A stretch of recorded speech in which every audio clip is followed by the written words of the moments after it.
Episode 2 unfolds with Marcus facing the monstrous beast, a brutal encounter that tests his strength and resolve. He fights with calculated precision, every movement reflecting his lethal training and unyielding determination. The battle is fierce, violent, and relentless, ending with Marcus victorious, but visibly shaken, his eyes haunted by the encounter. As he regains his composure, the others arrive. Frank, Zane, Colin, Bruce, and Tyler make their way into the mansion, their presence altering the dynamic immediately. A heavy tension settles in the air, palpable and unspoken. Frank stands rigid, his icy blue eyes scanning the room, calculating and cautious. Zane lingers nearby, his loyalty to Frank clear, though his gaze is sharp, and untrusting Colin's demeanor is guarded, his own secrets veiled beneath a composed exterior. Bruce and Tyler are quieter, observing the growing unease. The group gathers, but the atmosphere is far from harmonious. Suspicion and unease simmer beneath the surface, none willing to fully trust the others. Words are measured, movements calculated. Marcus watches them closely, his instincts alert, sensing the fragility of the alliance. The tension builds, an invisible line drawn between them. The mansion, cold and decaying, seems to echo the uncertainty of their situation. They stand together, yet apart, united by necessity, but divided by doubt.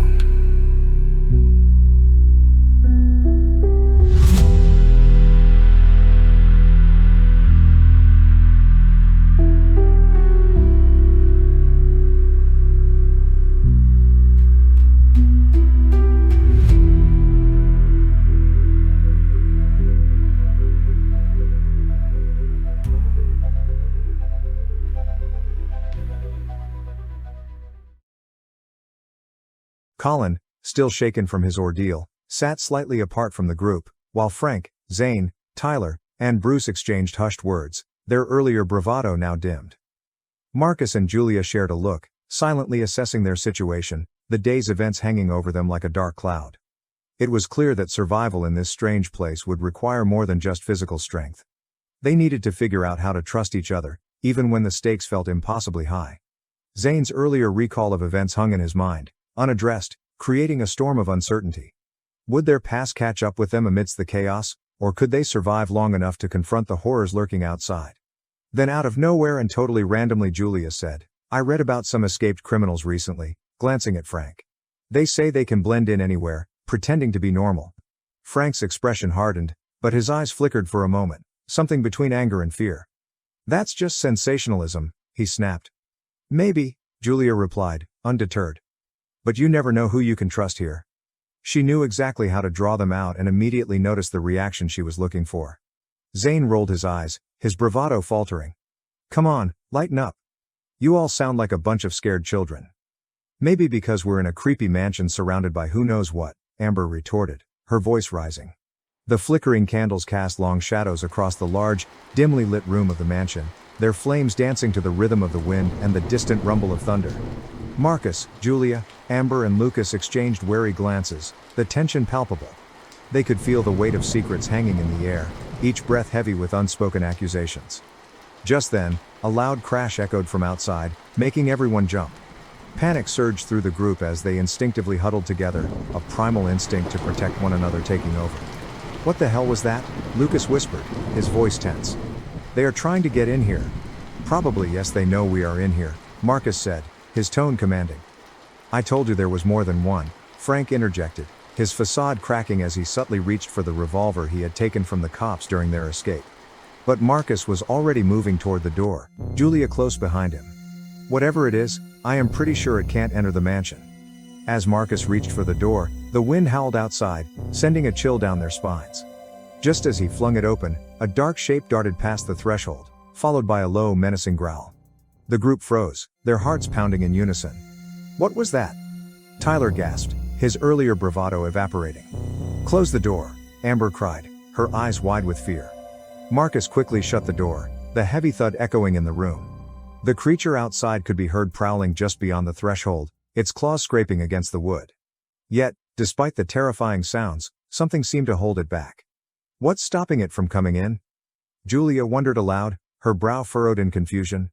Frank shifted uncomfortably, his grip tightening on the revolver. Maybe it's the mansion itself. I've heard stories, some places have a way of keeping things out. Like those strange markings we saw in the cave? Marcus interjected, recalling the symbols etched into the walls, identical to those in the mansion. They're everywhere in here. It has to mean something. More like a protection, Frank replied, his voice low. We need to figure out what it is and why it's here. The creature continued to growl, a chilling reminder of the threat lurking just beyond their walls. Whatever it is, Marcus said firmly, resting his hand on the Sig Sauer tucked beneath his jacket. We need to stay alert. This mansion may be keeping it out for now, but it doesn't mean we're safe. As the group's anxiety simmered, Frank, Zane, and Tyler exchanged glances and quietly slipped away from the others. They wandered into a dimly lit hallway, the air thick with the scent of damp wood and something unplaceable. The walls of the mansion loomed around them, Gothic arches and spiral staircases stretching into shadowy corners, creating an atmosphere that felt both enchanting and foreboding. We need to talk, Frank whispered, his voice barely audible over the creaking floorboards. Zane leaned against the cold stone wall, his arms crossed. Yeah, and we need to keep our stories straight. That red-haired bitch is digging too deep. Tyler shifted nervously. What if she finds out? If they know who we are, we're done for. Frank looked both ways, ensuring they were alone. They can't know. We've got to keep the facade up. For now, it's better for them to think we're just regular hikers. But in this place it might not even matter. Zane scoffed. Regular hikers don't carry police-issue revolvers, Frank. We're one bad move away from being exposed. And if that creature gets in? Tyler added, glancing over his shoulder toward the main room where the others were still huddled. We'll need every weapon we can get. We could become the real targets. Frank nodded, his brow furrowed. That's why we stay quiet. Keep the gun for when we absolutely need it. If the creature can't get in, we may have time. But if it does, then we do what we have to, just make sure to leave the nice redhead to me, she already pissed me off. Zane finished, the bravado returning to his voice. Stop worrying about it, Frank said. I will sort things out, as always. As they turned back toward the main room, the mansion's eerie atmosphere pressed in around them, a constant reminder of the secrets they carried and the dangers lurking just outside their walls. The group wandered the mansion's seemingly endless halls, searching for anything edible. The air grew heavier with each passing minute, and Mike's complaints about his hunger became more frequent. Someone's got to find food in this place, Mike muttered as they passed another doorless hallway. Then, Bruce, who had been mostly quiet until now, paused in front of a large, ornately carved wooden door. It stood out, the handle gleaming faintly in the dim light. Without saying a word, Bruce reached for it. To everyone's surprise, the door creaked open effortlessly. The others exchanged glances, recalling the strange way only certain doors had opened for specific people in the mansion. As the door swung wide, the group peered inside and gasped. Before them was a massive kitchen, the likes of which none of them had ever seen. The walls were lined with ancient stone, and the space seemed to stretch impossibly far. There were rows of long wooden tables, medieval in design, covered with hundreds of crates, boxes, and chests. A huge brick oven dominated one wall, its iron doors blackened from centuries of use. Enormous, ornate iron pots hung from the ceiling, and the room had the distinct feel of a place built to feed an army. Whoa, Amber whispered, stepping inside. This place is ancient. It looks like something straight out of the Middle Ages, Lucas added, his voice filled with awe. Mike darted past the group, heading straight for a row of fridges tucked into a corner. He yanked one open, his face lighting up as he scanned the contents. Food, he exclaimed, pulling out a block of cheese. Finally. But Marcus wasn't focused on Mike. He turned to Bruce, who was standing in the center of the kitchen, a look of deep recognition on his face. This is your room, isn't it? Marcus asked, his voice low, almost reverent. Bruce nodded slowly, his eyes scanning the kitchen as if he'd stepped back into a familiar place. I'm a chef, he said simply, the first time he had revealed anything about himself. This is for me. The group stood in stunned silence for a moment, processing the revelation. The mansion had tailored this room for Bruce, just like it had for Marcus and the others. As the realization settled in, it became clear. Whatever power controlled the mansion knew more about them than they could have imagined. The group stood in stunned silence for a moment, processing the revelation. The mansion had tailored this room for Bruce, just like it had for Marcus and the others. As the realization settled in, it became clear. Whatever power controlled the mansion knew more about them than they could have imagined. Marcus leaned over to Julia, his voice barely above a whisper. I'm very curious to see what kind of rooms are reserved for the three I'm sure are criminals, he murmured, his eyes glancing subtly toward Frank, Zane, and Tyler. Can't imagine why they were brought here. Maybe, for some sinister reason. Julia's expression tightened as she nodded slightly, sharing his unease. The mansion's secrets were becoming darker, and Marcus couldn't shake the feeling that whatever lay ahead wasn't just strange, it was dangerous. The kitchen bustled with activity, the once dusty air now filled with the rich aroma of sizzling meats and freshly baked bread. Bruce was a whirlwind of culinary energy, moving from stove to counter with the grace of a seasoned chef. Mike sat at the massive wooden table, wolfing down food like he hadn't eaten in days, laughing heartily between bites. It was a stark contrast from the pale, blood-drenched figure who had dived through the door earlier, chased by the nightmarish creature. Marcus leaned back against the wall, watching the scene unfold. It was hard to believe that Bruce, pale and trembling when they first saw him, had completely transformed. And Mike, who had been stumbling around in a daze for hours, seemed fully alert now, more at ease than anyone else in the group. The two of them had become fast friends, as if the horrors outside had never touched them. Mike was grinning, his face flushed with warmth. Man, Bruce, where have you been hiding all this time? You could have been running a 5-star restaurant, he said between mouthfuls of roasted chicken. Bruce chuckled, looking pleased with himself as he stirred a pot of stew.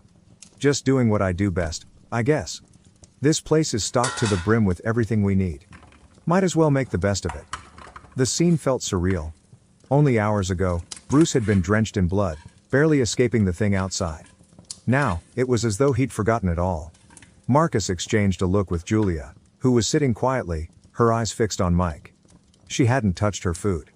Mike seemed fine, more than fine actually. He was vibrant, full of life again. But that's what unsettled her the most.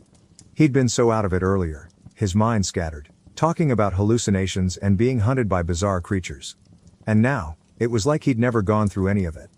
Her thoughts drifted back to the small bottle of pills they had found in one of the rooms.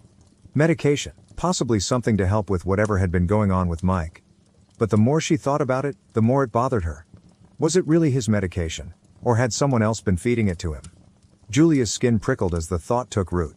Mike hadn't even mentioned the pills. In fact, he'd acted like none of it had ever happened. The eerie calm that now surrounded him, the way he had seamlessly integrated with Bruce, it was unsettling, to say the least. Marcus caught her eye, raising an eyebrow. She leaned over, her voice barely a whisper. Do you think that medication was his? Or did someone drug him? Marcus frowned, considering the idea. You've got a point. The way he flipped from one extreme to another, it doesn't add up. Julia nodded, her unease deepening. If Mike had been drugged, by who and why? The mansion was already playing tricks on them, warping reality in ways they couldn't explain. She couldn't shake the feeling that this was part of something larger, something far more dangerous than they had yet realized. As Mike and Bruce continued their feast, laughing and trading stories like old friends, Julia felt a chill run down her spine. This mansion, with its tailored rooms and strange, shifting atmosphere, wasn't just a refuge. It was a trap, a carefully designed one, and they were all caught inside. Marcus glanced over at Mike, who was laughing at the table with Bruce, both of them caught up in some joke. Turning to Julia, he leaned in and murmured, "Let's go ask Mike how he got here. We haven't had a chance to talk to him yet, and now that he's all better, we might get some info out of him." Julia nodded, curiosity flickering in her eyes. "Good idea. Maybe he'll actually remember something useful now?" They walked over, joining Amber, Frank, and Lucas, who were already drawn in by the laughter. Marcus pulled out a chair, settling in next to Mike, who grinned up at him. Marcus tilted his head, a friendly smile softening his tone. "Mike, how did you get here? Were you hiking too?" Mike's eyes widened in surprise as he laughed. "Did I not tell you? I have no idea. I thought I was still in the Bahamas." Everyone at the table laughed, exchanging looks of amusement and confusion. Julia, hiding a smirk, chimed in. Then how on earth did you end up here? Mike shrugged, chuckling. I told you, I don't know. All I remember is being at a party on a friend's yacht, then boom, I woke up in this mansion. Tried going outside once, but that's when I noticed all the weird, colorful monsters, strange creatures, and mushrooms that looked straight out of a nightmare. Ran back inside and didn't leave again until you all showed up. The laughter faded as the group shared a look, the pieces falling into place. Marcus's gaze grew thoughtful. Whoever, or whatever, had brought Mike here was still a mystery though, but now Marcus was even more sure that they were all drawn here by the same force.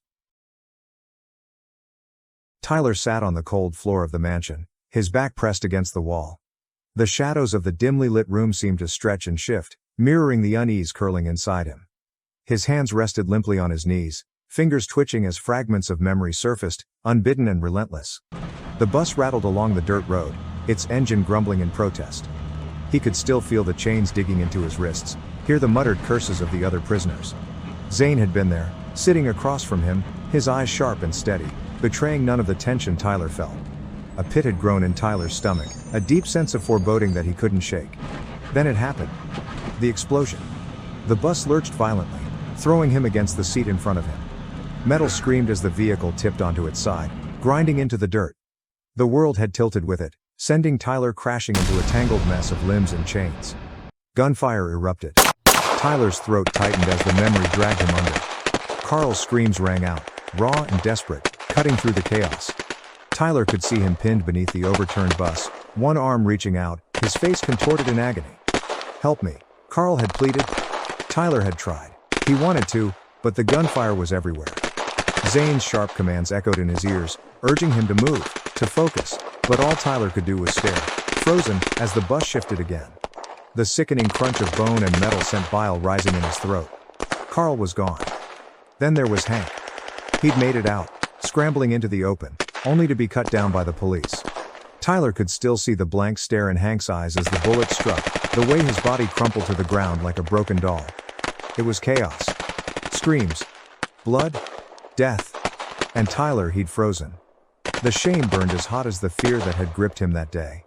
His legs had locked up, his breath had come in short, frantic gasps, and his mind had screamed for him to move. Zane's voice had finally broken through, sharp and unyielding. Get up, Tyler. Now. The memory began to fade, but the weight of it lingered, pressing against his chest. Tyler opened his eyes, staring at the cracked ceiling of the mansion. His breathing was shallow, uneven. Carl's screams. Hank's blank stare. Zane's steady hand pulling him forward. They were ghosts now, but they clung to him as if they were still alive, still screaming, still dying. He leaned his head back against the wall, swallowing hard. Drifting away in a restless sleep again. The memory didn't fade. The scene shifted, and Tyler recalled Zane, his face twisted with rage, crouched over a cop's limp body. Tyler had shouted, panic rising in his voice. Zane, leave it. He's dead. We don't have time for this. But Zane had ignored him, his fists still pounding into the lifeless cop's face. Tyler had to yank him away, yelling louder. Hurry the hell up, or we're not gonna make it. The dream swirled in Tyler's mind, a haunting replay of the violence and loss, and he stirred restlessly, murmuring in his sleep. Mike wandered through the dimly lit hallway, his eyes scanning the room absent-mindedly. As he passed where Tyler was slumped against the wall, he heard a faint mumble. Mike paused, then grinned as he realized Tyler was talking in his sleep. Without thinking twice, he gave Tyler's leg a quick kick. Wake up, man. Tyler jerked awake, almost jumping straight to his feet in one swift motion, his eyes wide with panic. Mike just laughed, shaking his head. Ha ha ha ha ha, weirdo, he muttered, amused by the reaction, before casually continuing down the hall. Mike made his way back to the room he'd discovered earlier, stepping through the doorway with a heavy sigh. The room looked like it had been forgotten for years.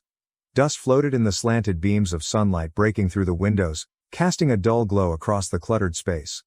Old desks were scattered with broken equipment, radios, monitors, and electronics. Papers and debris littered the floor, mingling with all sorts of empty boxes, tangled cables, and rusted tools. The ceiling above sagged, dark stains of water damage running across the plaster, and the air hung thick with the scent of mildew and decay. It wasn't exactly what you'd call organized: cluttered drawers, a few overturned chairs, and even an old fan, its blade stuck in mid-spin from years of neglect. Yet despite the disarray, there was something about the place that felt familiar to Mike, like an old memory that surfaced but couldn't be fully grasped. He looked around, a faint smirk playing on his face as he muttered to himself, "Home sweet home." Mike stood in the middle of the mess, surveying the chaos. With a grunt, he rolled up his sleeves and began clearing the debris, kicking broken electronics aside and stacking whatever remained functional onto one of the desks. It was time to make this place usable. He uncovered various odd pieces, maps, old manuals, and what looked like navigation equipment, though most of it was out of date. He found tools, random scraps of metal, and some dusty duffel bags that looked like they hadn't been touched in years. Just as Mike wiped his brow and got back to sorting through a pile of tangled wires, the door creaked open behind him. He turned to see Marcus, Julia, Amber, and Lucas standing there, curiosity written across their faces. "What's all this?" Marcus asked, stepping in first, his eyes darting around the cluttered room. "Another treasure trove?" Mike shrugged nonchalantly. Nothing like your gear stash, man. Just a lot of junk." Amber wandered over to one of the desks, picking up a few scattered objects and turning them over. "Doesn't look like junk to me. What's all this stuff for?" she asked, eyeing what seemed like an old aircraft manual on the corner of the desk. Mike casually tossed a few wires into a nearby bin. "I don't know. Haven't gotten to the good stuff yet, I guess." Lucas chuckled from the doorway, arms crossed. "Everyone's room seems to be loaded with something useful. Yours looks like it was hit by a tornado." Mike just grinned. "Yeah, well, I like a little mess. Gives me something to do." Julia leaned in, inspecting a small radio Mike had just dusted off. "Seems like you could have a lot more than that in here." Mike smirked but didn't offer any details. "We'll see." As the group stood around, examining what little they could make sense of, Mike continued clearing the room, knowing full well they'd start asking more questions soon enough. But for now, he was happy to keep them. Lucas, leaning against the doorframe, raised an eyebrow as he scanned the room again. "What on earth could your specialties be, with a room like this?" Mike laughed, not looking up from the pile of tangled cords he was sorting through. "Specialties? I don't have any," he said, his grin widening. "I'm a genius, so I'm good with everything." The group exchanged glances, waiting for the punchline. But when Mike didn't follow up with a laugh, they realized he wasn't joking. He kept working as if his statement were the most natural thing in the world, tossing aside broken parts and mumbling to himself. Then, almost as an afterthought, he added, "I'm a pilot though. I can fly anything there is to fly." The casual way he said it caught them off guard. Julia blinked. "A pilot?" "Yeah," Mike said, brushing dust off his hands. "Cargo planes, small jets, you name it, I'm good with all of them." Amber tilted her head. "That's not exactly nothing, Mike." Mike shrugged, still acting as if his skill set was no big deal. Everyone's gotta have a hobby, right?" Marcus's eyes lit up with a spark of an idea after hearing Mike's casual remark. "Hey, can you fly drones?" he asked, sounding a bit too eager for it to be a casual question. Mike paused, looked up at Marcus with a look of disbelief, and then shook his head. "Didn't I just tell you I can fly anything?" His tone was dry, like Marcus had asked the most obvious question in the world. Marcus couldn't help but grin. "Good to know." Marcus's mind raced with possibilities. "Well, we need to find a way to the mansion roof first," he said, thinking aloud. "That's the best vantage point for the drone." The others nodded, recognizing the need for elevation. "There have to be stairs or something." Mike looked intrigued. "There's bound to be a way up." Amber chimed in. "Let's split up and search for a staircase or a ladder. We can meet back here in a bit." Mike looked up at Amber, his expression one of disbelief.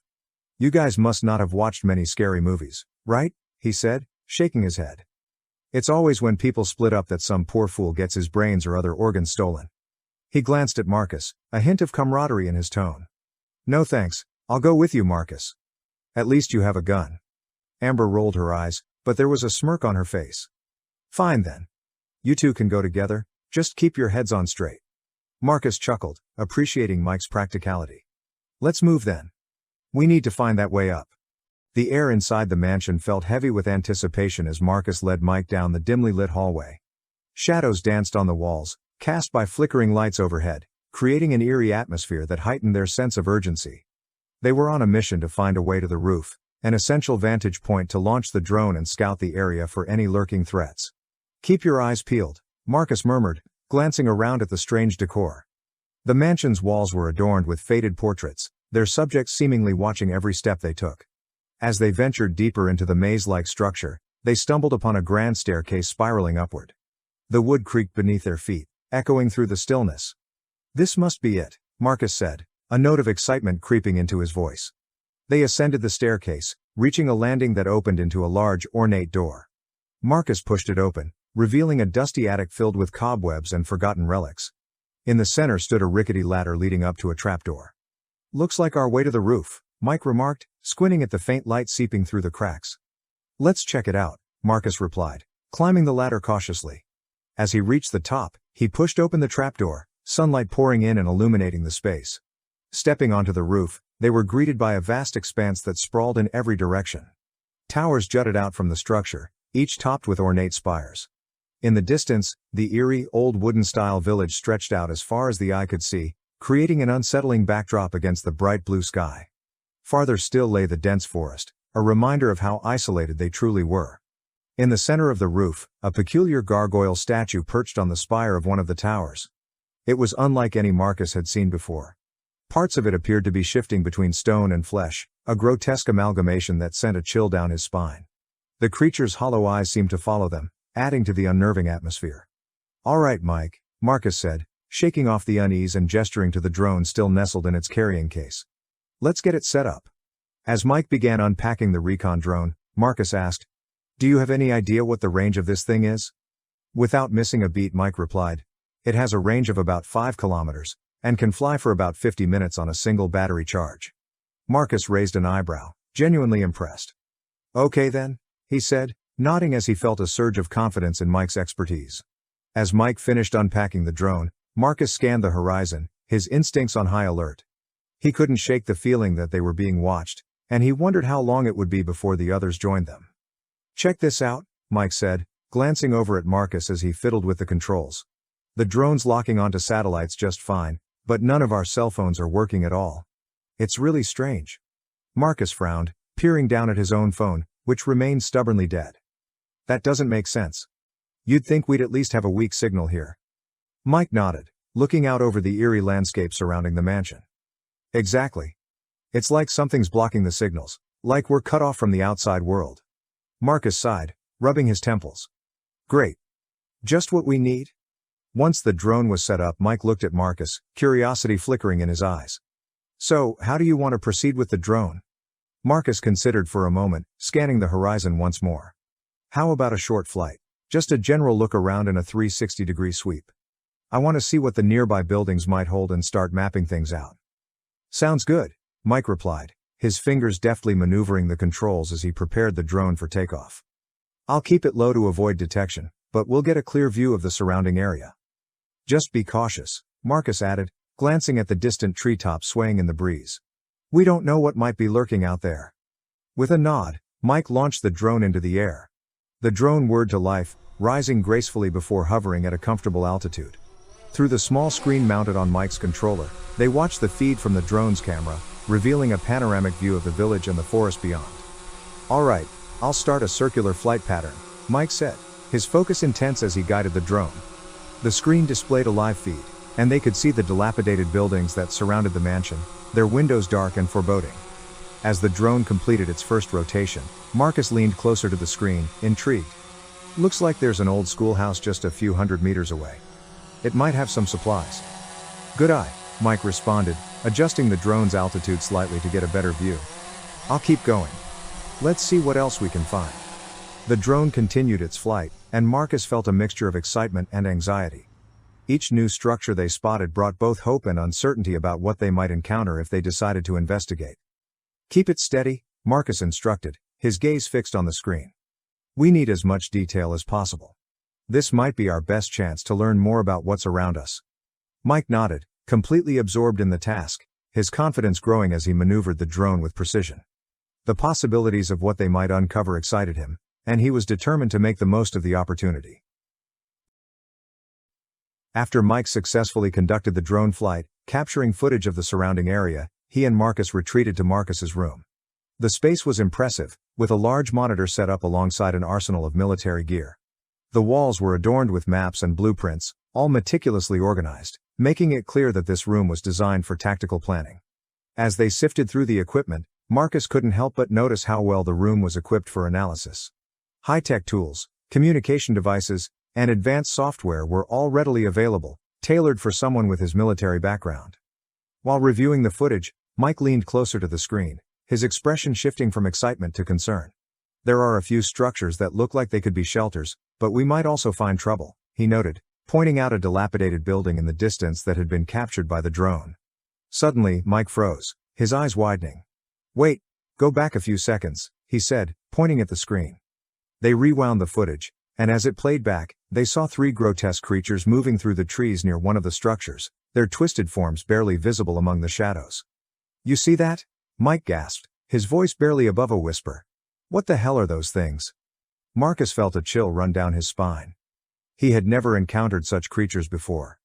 As they analyzed the footage, he contemplated the possibility that Mike was brought to the mansion specifically to assist him. "There's hardly anything in your room, Mike," he remarked, trying to wrap his head around the bizarre situation. "It's almost like the place is set up for me. And you? What do you think that means?" Mike shrugged, his earlier excitement replaced with tension. "I don't know, man, this whole place, it is just too weird. But those creatures? They're not just random. They're stalking us." They finished reviewing the footage, and Marcus felt the urgency settle in. "We need to scout the area near that dilapidated building," he suggested. "We have to gather supplies or find a means to escape, but if those creatures are out there, we need to be careful." Mike nodded, looking pensive. Marcus stood in the doorway of the room, his eyes scanning the rows of military AR-15s, sidearms, sniper rifles, everything they could need and more. But there was a sense of unease in his expression as he turned to Mike, who was still admiring the equipment. "Mike," Marcus said, his voice low, almost a whisper. "We need to talk. About this room." Mike, still fascinated by the gear, looked up with a raised eyebrow. "Yeah? What's up?" Marcus stepped closer, his tone deadly serious now. "You can't say anything about this room or the weapons to Frank, Zane or Tyler. Not a word." Mike blinked, clearly confused. "Why? I mean, it's good we have this stuff, right? Shouldn't we be telling everyone?" Marcus shook his head, his eyes narrowing. "I don't trust them. Frank's unpredictable, Zane's a creep, and Tyler, well, I don't know what he's capable of yet, but I'm not willing to take any chances. Myself and Julia are almost 100% sure they are the escaped criminals we heard about. But haven't got enough to prove it. Not yet. If they find out about this gear, we lose any advantage we have." Mike shifted uncomfortably, realizing the gravity of Marcus's words. "So what's the plan? We just keep this hidden?" "For now, yes," Marcus replied, crossing his arms. "We'll only use what we need and keep the rest locked up. If they find out, it could get dangerous, fast." Mike nodded slowly, understanding the weight of the situation. "Got it, I won't say a thing." Marcus gave a short nod of approval but kept his gaze on Mike, almost testing his resolve. "Good. Because if this gets out, we lose control. And we can't afford that, not with them around." As Mike went back to inspecting the drone, Marcus stood quietly for a moment, his mind racing. He had seen enough in his life to know that trust could be fatal. And in this mansion, with those three criminals lurking around, he couldn't afford to take any risks. He had to protect the gear. Marcus couldn't shake the feeling that he was being watched. He sensed an eerie connection between the mansion's tailored rooms and the choices made for him and his team. Was there a deeper purpose behind it all? Were their fates intertwined with the dark mysteries surrounding them? With determination, they gathered their gear and steeled themselves for the next phase of their exploration, knowing that the threats outside were very real. As he begins setting up, Marcus glances at the array of weapons stacked neatly in the corner. His eyes linger on the AR-15s, feeling the weight of the decision ahead. "You think a bigger gun will help?" Mike asks, half smirking. "Definitely," Marcus says, cracking his knuckles as he approaches the pile. "I want something that packs a punch. If there are any of those creatures out there, I need to be prepared." He picks up an AR-15, feeling its heft in his hands. "This will do for now, but I'll keep an eye out for something better." As Mike calibrates the drone, he glances at Marcus and raises an eyebrow. "You sure about this? We don't know what we're up against out there." Marcus gives him a confident nod. "That's why we're scouting first. Better to know what's out there before we go rushing in." He feels a rush of adrenaline, ready for whatever comes next. As Marcus scans the weapons in the corner, his eyes suddenly lock onto an AR-10. He pauses, instinctively feeling that this is the one he needs. Grabbing it with both hands, he turns to Mike with a grin. Forget the AR-15, this is better. Can't believe I did not see this one. Mike glances over, his interest piqued. Why's that? Marcus hefts the AR-10, feeling the solid weight and balance. It shoots a bigger round, 7.62 millimeters. More stopping power. If those creatures are as tough as they look, I need something that'll actually put them down. Mike nods, impressed. The bigger the better then? Just make sure you can handle the recoil, if it's as big a gun as you say. Marcus chuckles at Mike's comment about the recoil. Don't worry, he replies, shouldering the AR-10 confidently. I was a Boy Scout. We learned to handle all kinds of weapons. Mike shakes his head, a smirk on his face. I guess that makes you a prepared scout. Just remember, this isn't the same as shooting at a range, we're out there for real. As Mike continues to set up the drone, he glances at Marcus, sensing a layer of confidence that runs deeper than he can understand. Marcus, however, keeps his secrets close. He mumbles a non-committal response, maintaining his casual demeanor. He has learned to navigate the shadows of his past, honing skills that go far beyond what most people would consider. Let's just focus on the task at hand, he says, deflecting any curiosity. Tomorrow, once the drone's ready, we'll scout the area and plan our next move. Mike nods, still oblivious to the full extent of Marcus's capabilities. He finishes the drone setup, eager to get started.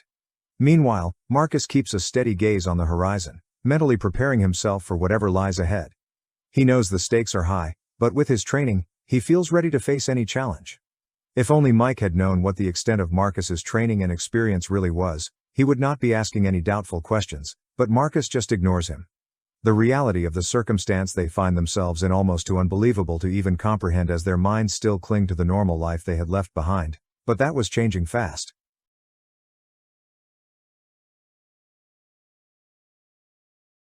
We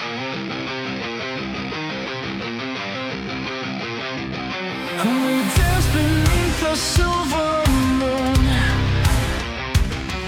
The world was all so close so soon, but time slipped through like grains of sand. We never saw the changing hand. Bittersweet, these memories of love that bloomed like autumn leaves. Now we stand where shadows fall, with no more hope to guide us all. Oh.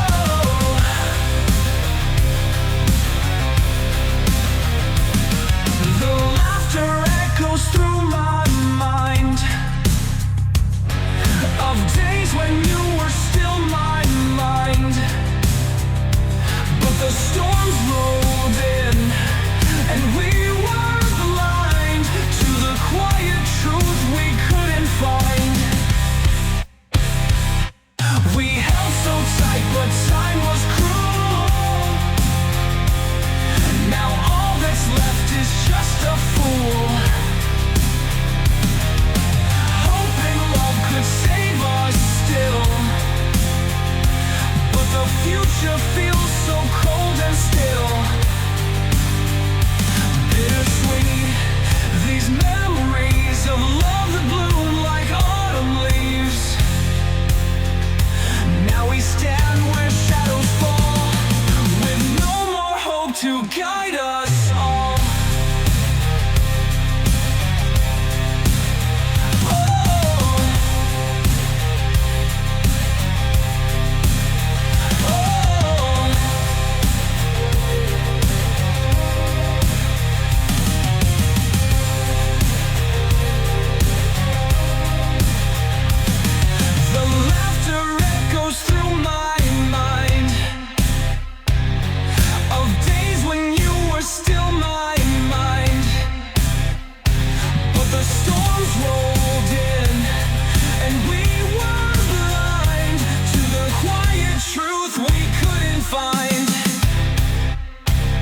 Bittersweet, these memories of love that bloom like autumn leaves.